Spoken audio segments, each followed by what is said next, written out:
আমি ছাত্র জীবনে 600 টাকা বেতনে ইমামতির চাকরি করেছি। আমি তখন স্ট্যান্ড করা ছাত্র। আমি তখন চট্টগ্রামে হাটহাজারী মাদ্রাসা বাংলাদেশের সবচেয়ে বড় মাদ্রাসার ভর্তি হওয়া ছাত্র। সেই বড় মাদ্রাসার পড়াশোনা বাদ দিয়া মফস্বলের মাদ্রাসায়, জেলা পর্যায়ের ছোট মাদ্রাসায়, তার তুলনায় সেখানে গিয়ে ভর্তি হয়েছি। ঢাকা ইউনিভার্সিটি রেখে গ্রামের মফস্বলে কলেজে ভর্তি হওয়ার মতো আমি সেই কাজ করেছি। আমি সেই ছেলে। 600 টাকা বেতন ইমামতি করে বাবা যখন ব্যবসা করতে করতে দেয়ালে পিঠ থেকে গেছে, তখন চিন্তা করলাম আমার ভালো মাদ্রাসা পড়ালেখার চাইতে এই মুহূর্তে বাবার পাশে দাঁড়ানো দরকার। সেখানে গেছি।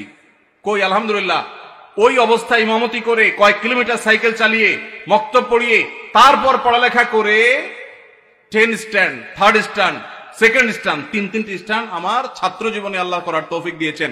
এবং এই সব বরকত আল্লাহ তাআলা ওই সময় দিয়েছেন যখন আমি স্ট্রাগল করি, যশোর যুব প্রশিক্ষণ কেন্দ্রে ইমামতি করি। 4টি বছর, একদিন দুই দিন না।